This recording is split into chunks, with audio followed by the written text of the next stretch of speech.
Drop it.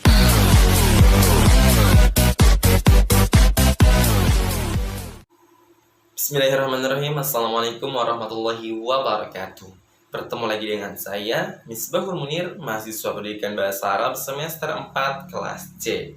Pada video kali ini, saya akan menjelaskan mengenai active learning atau pembelajaran aktif pada mata kuliah metodologi pengajaran bahasa Arab yang diampu oleh Bapak dosen, Bapak Hasan Syaifullah, Magister Agama. Langsung saja, mari kita masuk ke materinya. Yang pertama adalah dasar teori nih teman-teman. Pembelajaran aktif atau active learning adalah suatu pembelajaran yang mengajak peserta didik untuk belajar secara aktif. Aktif yang bagaimana sih? Nah, mari kita cari tahu nih melalui urgensi dari active learning. Beberapa alasan perlunya menerapkan active learning atau pembelajaran yang aktif sebagai berikut nih teman-teman. Yang pertama, ada kegiatan-kegiatan dalam pembelajaran aktif dapat mencegah sesi yang monoton, sehingga siswa akan lebih banyak memberikan perhatian dan lebih menikmati sesi pembelajaran. Kedua, dalam pembelajaran aktif, siswa dilibatkan dengan keterampilan berpikir tingkat tinggi. Yang ketiga, keterlibatan siswa yang tinggi dalam pembelajaran menyebabkan minat dan motivasi belajar siswa meningkat. Nah, dapat disimpulkan dari ketiga urgensi tersebut bahwa pembelajaran aktif sangat diperlukan dalam pengembangan kemampuan siswa dengan lebih efektif dan efisien. Siswa tidak akan cepat bosan dan jenuh dalam pembelajaran di kelas. Keterlibatan langsung siswa dalam pembelajaran dapat memotivasi untuk terus belajar. Nah, materi selanjutnya kita ada karakteristik dari active learning atau pembelajaran aktif. Yang pertama, penekanan proses pembelajaran bukan pada penyampaian informasi oleh pengajar, melainkan pada pengembangan keterampilan pemikiran analitis dan kritis terhadap topik dan permasalahan yang dibahas.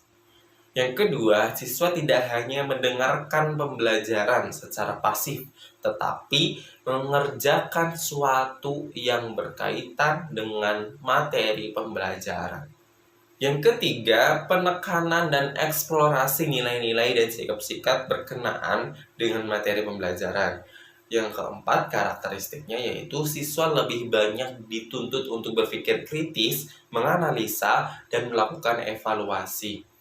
Yang kelima, umpan balik yang lebih cepat akan terjadi pada proses pembelajaran. Nah, materi selanjutnya dari active learning atau belajar aktif yaitu ada asas nih teman-teman atau dasar.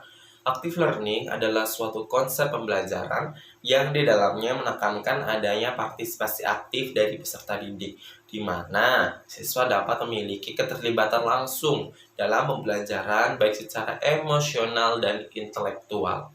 Materi selanjutnya ada tujuan dari active learning atau pembelajaran aktif. Menurut para ahli, salah satunya menurut Siditial pada 2008 mengungkapkan tujuan dari pembelajaran active learning. Pada dasarnya, berusaha untuk memperkuat dan memperlancar stimulus dan respon siswa dalam pembelajaran, sehingga proses pembelajaran menjadi hal yang menyenangkan, tidak menjadi hal yang membosankan bagi mereka. Itu merupakan tujuan dari pembelajaran aktif. Sekarang kita masuk nih ke peran guru dan siswa.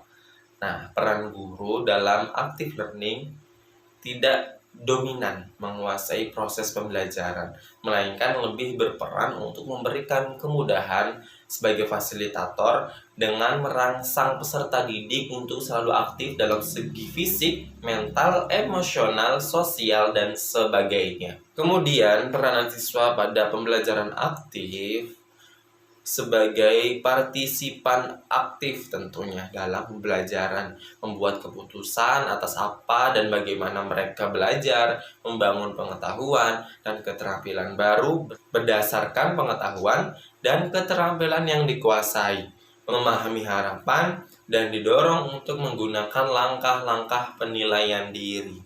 Itu merupakan peranan guru dan siswa dalam pembelajaran aktif.